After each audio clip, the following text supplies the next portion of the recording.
رومیوں کی تباہی کا عمل اس سے تیز ہو جائے گا جتنا میں نے سوچا تھا، اور اگر اس نے سچی نیت سے صلح کا پیغام بھیجا ہے تو جاؤ اسے کہو کہ جزیہ ادا کر دے، پھر ہم صلح کر لیں گے۔ داؤد میں اتنی سی بھی ہمت نہیں تھی کہ وہ کوئی اور بات کرتا۔ وہ آداب بجا لے کر چل پڑا۔ خیمے کے دروازے میں جا کر پیچھے دیکھا۔ خالد کی نظریں ابھی تک اس سے گھور رہی تھی۔ داؤد نے منہ پھیر لیا لیکن چلا نہیں، وہیں کھڑا رہا۔ وہ محسوس کر رہا تھا کہ خالد کی نظریں اس کی کھوپڑی میں سے گزر کر اس کی آنکھوں میں داخل ہو رہی ہیں۔ وہ خالد کی طرف گھوما اور اچانک اس طرح تیز قدم اٹھائے جیسے خالد پر جھپٹنے لگا ہو۔ ابن ولید، داؤد نے شکست خوردہ آواز میں کہا، میں تجھے دھوکہ دینے آیا تھا۔ اس نے وردان کی سازش پوری کی پوری بیان کر دی اور یہ بھی بتا دیا کہ کل صبح وردان کے 10 آدمی کس جگہ گات میں ہوں گے۔ کیا تو بتا سکتا ہے؟ خالد نے داؤد سے پوچھا کہ تو جاتے جاتے رک کیوں گیا اور تو نے یہ سچ کیوں بولا؟ سچ کا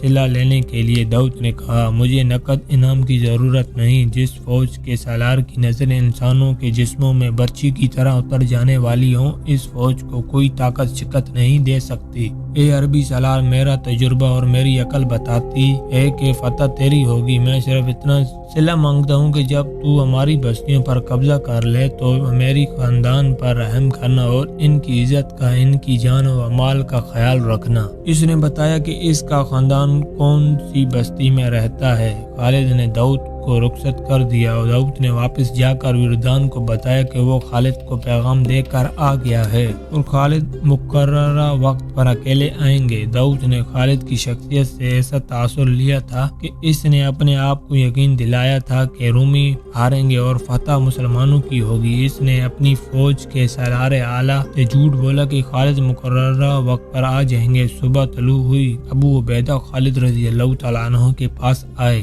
خالد نے انہیں رومی سالار وردان کی سازش بتائی۔ وہ 10 رومی مجھے قتل کرنے کے لیے گات میں پہنچ چکے ہوں گے۔ خالد نے کہا، میں چاہتا ہوں کہ اکیلا جا کر ان 10 آدمیوں کو ختم کر دوں۔ بڑا اچھا شکار ہے، نہیں ابن ولید؟ ابو عبیدہ رضی اللہ تعالیٰ عنہ نے کہا، یہ تیرا کام نہیں۔ 10 آدمیوں کے مقابلے میں تو قتل یا زخمی ہو سکتا ہے۔ تو بڑا قیمتی آدمی ہے۔ یوں کر 10 آدمی ایسے چن جو بہت ہی بہادر ہوں، انہیں وہ جگہ بتا کر بھیج دے۔ خالد نے 10 مجاہدین منتخب کیے اور انہیں بتایا کہ کہاں کہاں جانا اور کیا کرنا ہے۔ ان میں زرار بن الزغر بھی تھے۔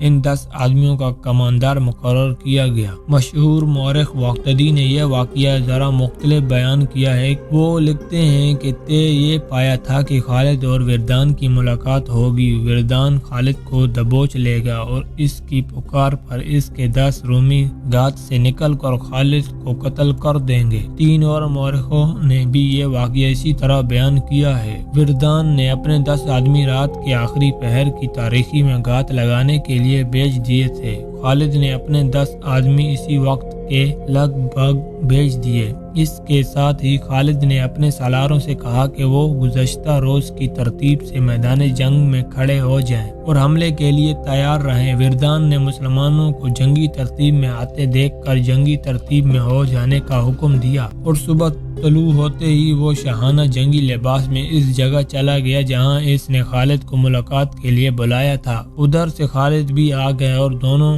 ایک دوسرے کے سامنے کھڑے ہو گئے اور آؤ عرب کے بدو، وردان نے خالد سے کہا، تو اور تیرے لوگ عرب میں بھوکے مرتے ہیں اور تو کیسر روم کی شاہی فوج کے مقابلے میں آ گیا ہے۔ او لٹیرے، کیا میں نہیں جانتا کہ تم لوگ وہاں مفلسی کی بدترین زندگی گزارتے ہو؟ او رومی کتے، خالد نے غضبناک آواز میں کہا، میں تجھے آخری بار کہتا ہوں، اسلام قبول کر لے یا جزیہ ادا کر۔ وردان نے جھپٹ کر خالد کو اپنے بازوؤں میں جکڑ لیا۔ آؤ آؤ، وردان نے اپنے 10 آدمیوں کو پکارا جو قریب کہیں چھپے ہوئے تھے۔ خالد کم طاقتور تو تھے ہی نہیں، لیکن وردان بھی طاقت میں کچھ کم نہ تھا۔ خالد نے بہت زور لگایا کہ وردان سے ذرا سا آزاد ہو جائے تاکہ تلوار نیام سے نکال سکے، لیکن کامیاب نہ ہو سکے۔ انہوں نے دیکھا کہ 10 رومی اپنی فوجی وردی میں ان کی طرف دوڑے آ رہے ہیں۔ خالد کو اپنا آخری وقت نظر آنے لگا۔ انہیں توقع تھی کہ زرار اور ان کے 9 مجاہدین نے گھات والے 10 رومیوں کو ختم کر دیا ہوگا، مگر وہ 10 کے 10 زندہ چلے آ رہے تھے۔ خالد کو خیال آیا کہ زرار اور ان کے مجاہدین رومیوں کے ہاتھوں مارے گئے ہیں، یہ بر وقت پہنچ نہیں سکے۔ رومی جب قریب آئے تو ایک نے خود ذرہ اور قمیض اتار کر پھینک دی اور اللہ اکبر کا نعرہ لگایا۔ تب خالد نے دیکھا کہ یہ تو زرار ہے۔ انہوں نے باقی 9 کو قریب سے دیکھا تو وہ ان کے اپنے ہی منتخب کیے ہوئے مجاہدین تھے۔ یہ مذاق زرار بن الزبر نے کیا تھا۔ انہوں نے گھات میں بیٹھے ہوئے رومیوں کو بڑے اطمینان سے قتل کر دیا تھا، پھر ان کی وردیاں اتار کر پہن لی۔ انہیں معلوم تھا کہ وردان پکارے گا، وہ وردان کی پکار پر نکل آئے۔ وردان خوش ہو گیا کہ اس کی سازش کامیاب ہو گئی۔ پیچھے ہٹ ابن ولید، زرار نے تلوار نکال کر کہا، یہ میرا شکار ہے۔ وہ وردان کی طرف بڑھنے لگے۔ قسم ہے تجھے اس کی جو کوئی بھی تیرا معبود ہے، وردان نے خالد سے کہا، مجھے اپنی تلوار سے ختم کر اور اس شیطان کو مجھ سے دور رکھ۔ زرار نے اپنی ایک دہشت ناک مثال قائم کر رکھی تھی۔ وردان نے زرار کو ذاتی مقابلوں میں رومیوں کو کاٹتے بھی دیکھا تھا۔ اسے ڈر تھا کہ زرار اسے اذیت دے کر مارے گا، اس کے لیے اب بھاگ نکلنا ناممکن تھا۔ وہ چاہتا تھا کہ اسے جلدی مار دیا جائے۔ خالد نے زرار کو اشارہ کیا اور ہاتھ ان کی طرف بڑھایا۔ زرار نے اپنی تلوار خالد کو دے دی۔ وردان نے دوسری طرف منہ کر لیا۔ خالد کے ایک ہی وار سے وردان کا سر زمین پر جا پڑا۔ خالد وہاں رکے نہیں، فوراً اپنی فوج تک پہنچے اور حملے کا حکم دے دیا۔ یہ حملہ بھی گزشتہ روز کی مانند تھا۔ خالد نے قلب اور دونوں پہلوؤں کے دستوں کو ایک ہی بار ہلہ بولنے کا حکم دیا۔ انہوں نے 4000 مجاہدین کا محفوظہ جس کے سالار یزید بن ابی سفیان تھے پیچھے رکھا۔ مسلمان حملہ کرتے اور پیچھے ہٹ آتے تھے اور پھر حملہ کرتے تھے۔ رومی تعداد میں بہت زیادہ تھے لیکن ان کا سالار اعلیٰ ان میں نہیں تھا، اس کی جگہ ان کا سالار کبکلار کمان کر رہا تھا۔ رومی جم کر مقابلہ کر رہے تھے لیکن مسلمانوں کے حملے غضبناک تھے۔ ان کے سالار سپاہیوں کی طرح لڑ رہے تھے، خود خالد سالار سے سپاہی بن گئے تھے۔ رومی سالار لڑے نہیں کرتے بلکہ حکم دیا کرتے تھے، لیکن اس مارکے میں وہ مسلمان سالاروں کو دیکھی سپاہیوں کی طرح لڑنے لگے۔ جنگ کی شدت اور خونریزی بڑھتی چلی گئی۔ دونوں طرف کوئی چال نہیں چلی جا رہی تھی۔ زیادہ نقصان رومیوں کا ہو رہا تھا، ان کا لشکر تہہ و تر تہہ تھا۔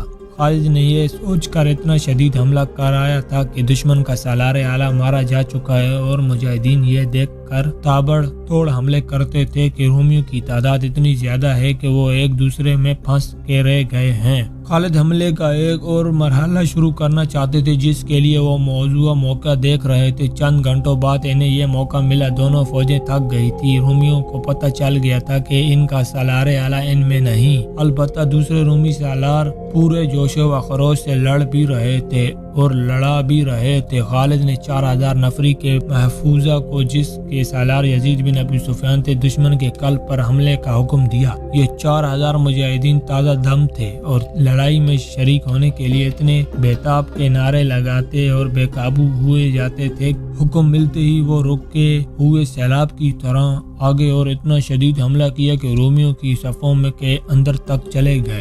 مجاہدین کے سالار رومیوں کے سالار کبکلار کو ڈھونڈ رہے تھے۔ مرکزی جھنڈا اسی کے پاس تھا اور وہ وردان کا قائم مقام تھے۔ پہلے بتایا جا چکا ہے کہ اس نے وردان سے کہہ دیا تھا کہ مسلمانوں کے ساتھ صلح سمجھوتا کر لیا جائے۔ کی دوربین نگاہوں نے دیکھ لیا تھا کہ مسلمان رومیوں پر غالب آ جائیں گے۔ وردان نے اسے ڈانٹ دیا تھا۔ مورخ طبری اور ابو سعید نے لکھا ہے کہ مجاہدین کو کبکلار مل گیا۔ اسے دیکھ کر سب حیران رہ گئے۔ وہ سالار لگتا ہی نہیں تھا، وہ تو جنگ سے لا تعلق کھڑا۔ اس نے اپنے سر پر اس طرح کپڑا لپیٹا ہوا تھا کہ اس کی آنکھیں بھی ڈھکی ہوئی تھی۔ اس کے محافظوں نے بے دلی سے مقابلہ کیا، شدید اس لیے کہ وہ اپنے سپہ سالار کو نیم مرادہ سمجھ رہے تھے۔ انہی سے پتہ چلا تھا کہ یہ ہے کبکلار۔ مجاہدین نے اسے ہی حالت میں قتل کر دیا۔ بعض مورخوں نے خیال ظاہر کیا ہے کہ کبکلار نے اپنی آنکھوں پر اس لیے کپڑا ڈال رکھا تھا کہ وہ